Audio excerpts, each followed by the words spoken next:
பீகார் தேர்தலில் முன்னிலை நிலவரங்கள் தொடர்ந்து வந்துகிட்டே இருக்குது. இப்போ சற்றுமுன் கிடைத்திருக்க தகவலின்படி 180 தொகுதிகளில் பாஜக கூட்டணி முன்னிலையில் இருக்கிறது.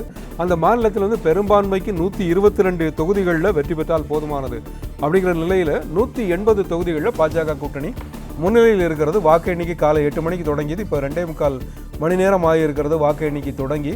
இந்த 2.25 மணி நேரங்களில் வாக்கு எண்ணிக்கை தொடக்கத்திலிருந்தே பாஜக கூட்டணி வேட்பாளர்கள் தான் பெரும்பான்மையான தொகுதிகளில் முன்னிலையில் இருந்தார்கள். இப்போ 180 தொகுதிகளில் முன்னிலையில் இருக்கிறாங்க. இந்தியா கூட்டணிங்கிறது 50 தொகுதிகளில் முன்னிலையில் இருக்கிறது. ஏறத்தாழ 243 தொகுதிகளிலும் இருந்தும் முன்னிலை நிலவரங்கள் வந்துக்கிட்டே இருக்குது. அங்கே கிட்டத்தட்ட 180 தொகுதிகளில் பாஜக கூட்டணி முன்னிலையை நோக்கி சென்றுகிட்டு இருக்குது. அதாவது வாக்கு எண்ணிக்கை நிலவரம் தொடங்கியதிலிருந்து இதுதான் ட்ரெண்டுன்னு சொல்லுவோம் இல்லையா, அந்த நிலவரம் இப்படியே தான் இருக்கிறது. எந்த இடத்துல இழுபறியோ இல்லை ஒரு இடத்துல முன்னேறிய வேட்பாளர் அடுத்த இடத்துல பின்னடைவை சந்தித்தார் அப்படிங்கிற மாதிரியான செய்திகள் இல்லை. பெரும்பான்மையான இடங்களுக்கும் தேவையான இடங்களுக்கும் மேலே பாஜக கூட்டணி முன்னிலையில் இருக்கிறது. இந்த தொகுதி முன்னிலை நிலவரங்கள் குறித்து பேசுவதற்காக நம்முடைய செய்தியாளர் ராஜகுமாரன் இணைப்பில் இருக்கிறார். ராஜகுமாரன், இந்த தொகுதி முன்னிலை நிலவரங்கள் வந்துகிட்டே இருக்கிறது.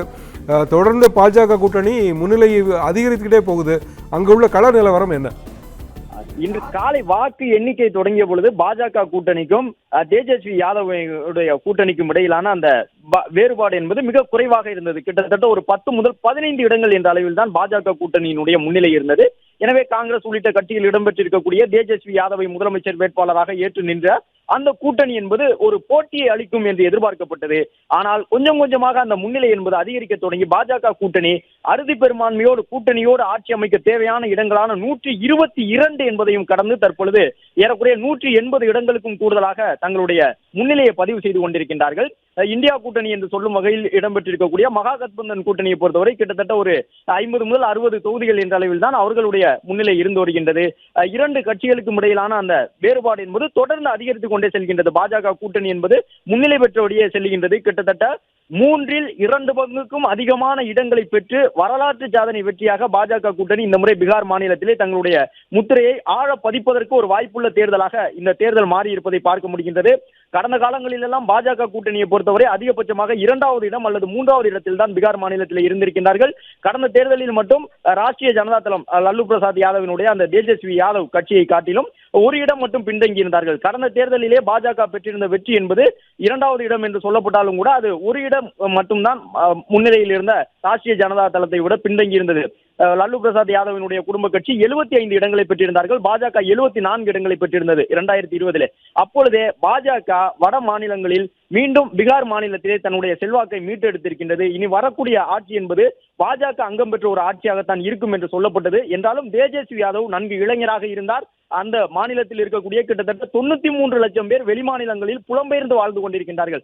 அவர்களுக்கெல்லாம் ஒரு கதாநாயகன் போன்று தேஜஸ்வி யாதவினுடைய அந்த தேர்தல் பிரச்சாரங்கள் இருந்தன. எனவே அதன் காரணமாக தேஜஸ்வி யாதவ் இந்த முறை பாஜகவினுடைய எதிர்ப்பை சமாளித்து விடுவார், வயதில் முதிர்ந்தவராக இருக்கக்கூடிய நிதிஷ்குமாரினுடைய அனுபவத்தை புரட்டி போட்டு விடுவார் என்றெல்லாம் பார்க்கப்பட்டது.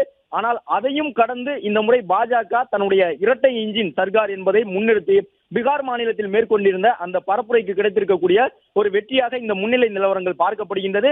இதுவரை 185 சட்டப்பேரவை தொகுதிகளிலே பாஜக கூட்டணி முன்னிலை பெற்றிருக்கின்றது. ஆரம்பத்தில் பாஜகவிற்கும் தேஜஸ்வி யாதவினுடைய கட்சிக்கும் இடையிலான அந்த முன்னிலை நிலவரம் என்பது ஒன்றாகத்தான் இருந்தது. ஜனதாதளம் கட்சி பின்தங்கிதான் இருந்தது. நிதிஷ்குமாரினுடைய கட்சி 3வது இடத்தில் தான் இருந்தது. தபால் வாக்கு எண்ணப்பட்ட பொழுது முதல் 3 சுற்று வாக்குகள் எண்ணி முடிக்கப்பட்ட பொழுது 3வது இடத்தில் தான் இருந்தது ஐக்கிய ஜனதாதளம் கட்சி.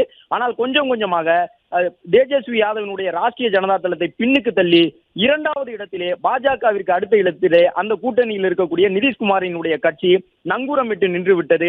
எனவே தொடர்ந்து இந்த முன்னிலை நிலவரம் என்பது மாறாத ஒன்றாக 50 இடங்கள் என்ற அளவில் தான் இந்தியா கூட்டணியினுடைய முன்னிலை இருக்கின்றது. தொடர்ந்து பாஜக கூட்டணி முன்னிலை பெற்ற வண்ணம் இருக்கின்றது. பிளே ஸ்டோர் மற்றும் ஆப் ஸ்டோரில் இருந்து பாலிமர் செயலியை QR கோடு மூலம் பதிவிறக்கம் செய்யுங்கள். செய்திகளை உடனுக்குடன் பெறுங்கள்.